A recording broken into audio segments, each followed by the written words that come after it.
चौरा का संदेश बहुत बड़ा था, बहुत व्यापक था। अनेक वजहों से पहले जब भी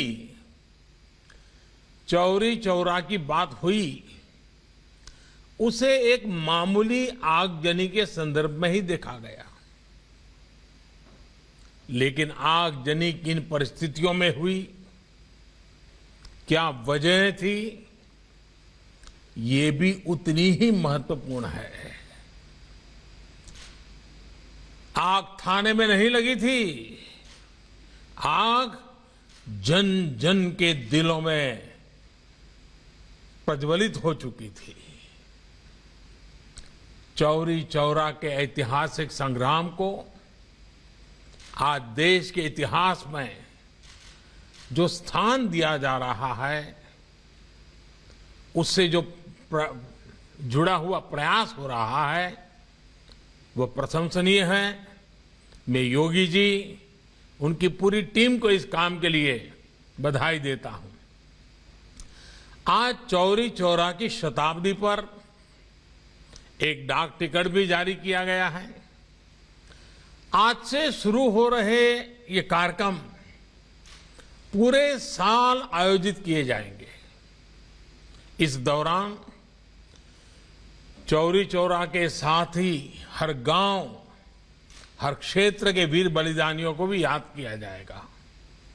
इस साल जब देश अपनी आजादी के 75वें वर्ष में प्रवेश कर रहा है, उस समय ऐसे समारोह का होना इसे और भी प्रासंगिक बना देता है। साथियों, चौरी चौरा देश के सामान्य मानवी का स्वतः स्फूर्त संग्राम था।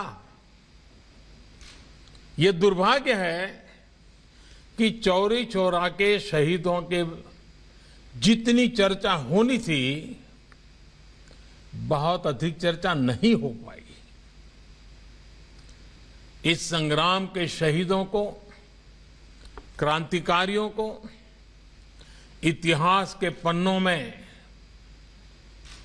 भले ही प्रमुखता से जगह न दी गई हो, लेकिन आजादी के लिए उनका खून देश की माटी में जरूर मिला हुआ है, जो हमें हमेशा प्रेरणा देता रहता है।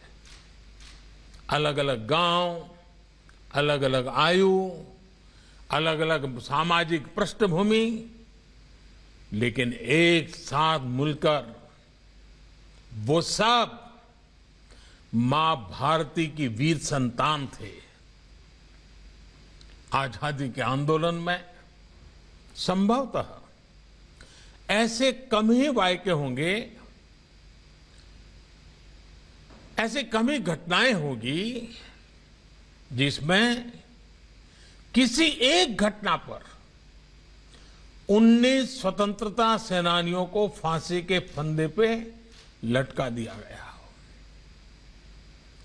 अंग्रेजी हुकूमत तो सैकड़ों स्वतंत्रता सेनानियों को फांसी देने पर तुली हुई थी, लेकिन बाबा राघवदास और महामना मालवीय जी के प्रयासों की वजह से करीब करीब 150 लोगों को फांसी से बचा लिया गया था। इसलिए आज का दिन विशेष रूप से बाबा राघवदास और महामना मदन मोहन मालवीय जी को भी प्रणाम करने का है, उनका स्मरण करने का है। साथियों, मुझे खुशी है कि इस पूरे अभियान से हमारे छात्र छात्राओं, युवाओं को प्रतियोगिता के माध्यम से भी जोड़ा जा रहा है। हमारे युवा जो अध्ययन करेंगे, उससे उन्हें इतिहास के कई अनकहे पहलू पता चलेंगे। भारत सरकार के शिक्षा मंत्रालय ने भी आजादी के 75 साल पूरे होने पर युवा लेखकों को स्वतंत्रता सेनानियों पर किताब लिखने के लिए, घटनाओं पर किताब लिखने के लिए, शोध पत्र लिखने के लिए आमंत्रित किया है। चौरी चौरा संग्राम के कितने ही ऐसे वीर सेनानी हैं जिनके जीवन को आप देश के सामने ला सकते हैं। चौरी चौरा शताब्दी के इन कार्यक्रमों को लोकल कला, संस्कृति और आत्मनिर्भरता से जोड़ने का प्रयास किया गया है। ये प्रयास भी हमारे स्वतंत्रता सेनानियों के प्रति हमारी श्रद्धांजलि होगी। मैं इस आयोजन के लिए मुख्यमंत्री योगी आदित्यनाथ जी को और यूपी की सरकार की भी सराहना करता हूं। साथियों, सामूहिकता के जिस शक्ति ने गुलामी की बेड़ियों को तोड़ा था, वही शक्ति भारत को दुनिया की बड़ी ताकत भी बनाएगी। सामूहिकता की यही शक्ति आत्मनिर्भर भारत अभियान का मूलभूत आधार है। इस देश को 130 करोड़ देशवासियों के लिए भी आत्मनिर्भर बना रहे हैं और पूरे वैश्विक परिवार की भलाई के लिए भी। आप कल्पना करिए, इस कोरोना काल में जब भारत ने 150 से ज्यादा देशों के नागरिकों की मदद के लिए जरूरी दवाइयां भेजी, आज भारत ने दुनिया के अलग अलग देशों से अपने 50 लाख से अधिक नागरिकों को स्वदेश लाने का काम किया। जब भारत ने अनेकों देशों के हजारों नागरिकों को सुरक्षित उनके देश भेजा, जब आज भारत खुद कोरोना की वैक्सीन बना रहा है, दुनिया के बड़े बड़े देशों से भी तेज गति से टीकाकरण कर रहा है, जब भारत मानव जीवन की रक्षा को ध्यान में रखते हुए दुनिया भर को वैक्सीन पहुंचा रहा है, दे रहा है, तो हमारे स्वतंत्रता सेनानियों को जहां भी उनकी आत्मा होगी जरूर गर्व महसूस होता होगा। साथियों, इस अभियान को सफल बनाने के लिए अभूतपूर्व प्रयासों की भी जरूरत है। इन भगीरथ प्रयासों की एक झलक हमें इस बार के बजट में भी दिखाई देती है। कोरोना काल में देश के सामने जो चुनौतियां आई, उनके समाधान को ये बजट नई तेजी देने वाला है।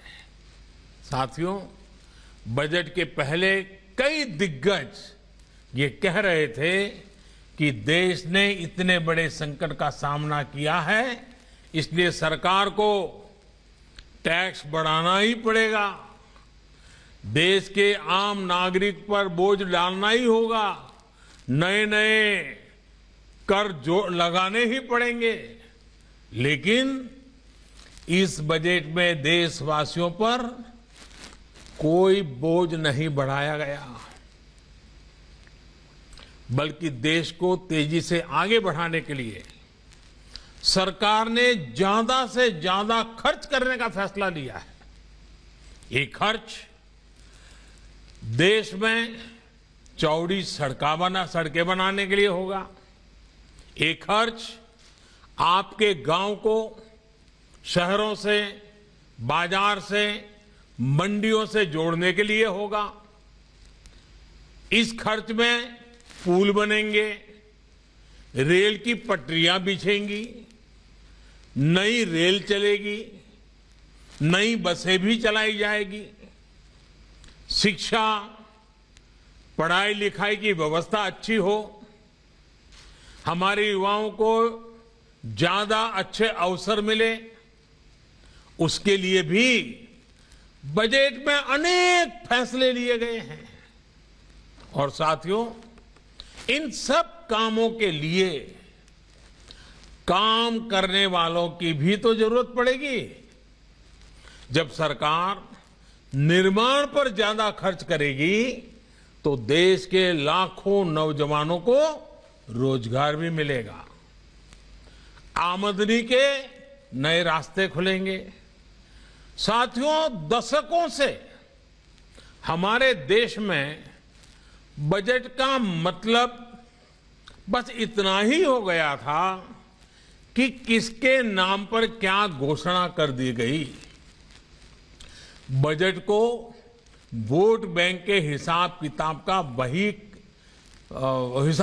का वही खाता बना दिया गया था। आप सोचिए, आप भी अपने घर में आने वाले खर्चों का लेखा जोखा अपनी वर्तमान और भविष्य की जिम्मेदारियों के हिसाब से करते हैं। लेकिन पहले की सरकारों ने बजट को ऐसी घोषणाओं का माध्यम बना दिया था जो पूरी ही नहीं कर पाते थे। अब देश ने वो सोच बदल दी है, अप्रोच बदल दी है। साथियों, कोरोना काल में भारत ने जिस तरह से इस महामारी से लड़ाई लड़ी है, आज उसकी तारीफ पूरी दुनिया में हो रही है। हमारे टीकाकरण अभियान से भी दुनिया के कई देश सीख रहे हैं। अब देश का प्रयास है कि हर गांव कस्बे में भी इलाज की ऐसी व्यवस्था हो कि हर छोटी मोटी बीमारी के लिए शहर की तरफ भागना न पड़े। इतना ही नहीं, शहरों में भी अस्पतालों में इलाज कराने में तकलीफ न हो, इसके लिए भी बड़े फैसले लिए गए हैं। अभी तक आपको अगर कोई बड़ा टेस्ट या चेकअप कराना होता है तो आपको अपने गांव से निकल करके गोरखपुर जाना पड़ता है, या फिर कई बार आप लखनऊ या बनारस तक चले जाते हैं। आपको इन दिक्कतों से बचाने के लिए अब सभी जिलों में आधुनिक टेस्टिंग लैब बनाई जाएगी, जिले में ही चेकअप की व्यवस्था होगी। और इसलिए देश ने बजट में स्वास्थ्य के क्षेत्र में भी पहले से काफी ज्यादा खर्च की व्यवस्था की है। साथियों, हमारे देश की प्रगति का सबसे बड़ा आधार हमारा किसान भी रहा है। चौरी चौरा के संग्राम में तो किसानों की बहुत बड़ी भूमिका थी। किसान आगे बढ़ेंगे, आत्मनिर्भर बने, इसके लिए पिछले 6 सालों में किसानों के लिए लगातार प्रयास किए गए हैं। इसका परिणाम देश ने कोरोना काल में देखा भी है। महामारी की चुनौतियों के बीच भी हमारा कृषि क्षेत्र मजबूती से आगे बढ़ा और किसानों ने रिकॉर्ड उत्पादन करके दिखाया। हमारा किसान अगर और सशक्त होगा तो कृषि क्षेत्र में ये प्रगति और तेज होगी। इसके लिए इस बजट में कई कदम उठाए गए हैं। मंडियों किसानों के फायदों का बाजार बने, इसके लिए 1000 और मंडियों को इनाम से जोड़ा जाएगा। यानी मंडी में जब किसान अपनी फसल बेचने जाएगा तो उसे और आसानी हो जाएगी, वो अपनी फसल कहीं भी बेच सकेगा। इसके साथ ही ग्रामीण क्षेत्र के लिए इंफ्रास्ट्रक्चर फंड को बढ़ाकर 40,000 करोड़ रुपए कर दिया गया है। इसका भी सीधा लाभ किसान को होगा। ये सब फैसले हमारे किसान को आत्मनिर्भर बनाएंगे, कृषि को लाभ का व्यापार बनाएंगे। यहां यूपी में जो केंद्र सरकार ने जो प्रधानमंत्री स्वामित्व योजना की शुरुआत की है, वो भी देश के गांवों के विकास में अहम भूमिका निभाने वाली है। इस योजना के तहत गांव की जमीनों, गांव के घरों का कागज गांव के लोगों को दिया जा रहा है। जब अपनी जमीन के सही कागज होंगे, अपने घर के सही कागज होंगे, तो उनका मूल्य तो बढ़ेगा ही, बैंकों से बहुत आसानी से कर्ज भी मिल जाएगा। गांव के लोगों के घर और जमीन पर कोई अपनी बुरी दृष्टि भी नहीं डाल पाएगा। इसका बहुत बड़ा लाभ देश के छोटे किसानों को, गांव के गरीब परिवारों को होगा। साथियों, आज ये प्रयास किस तरह देश की तस्वीर बदल रहे हैं, गोरखपुर खुद में इसका बहुत बड़ा उदाहरण है। क्रांतिकारियों की ये धरती कितने ही बलिदानों का गवाह ये क्षेत्र, लेकिन पहले यहां क्या तस्वीर होती थी?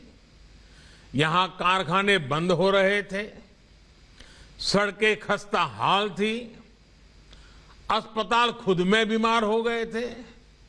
लेकिन अब गोरखपुर खाद कारखाना फिर से शुरू हो रहा है।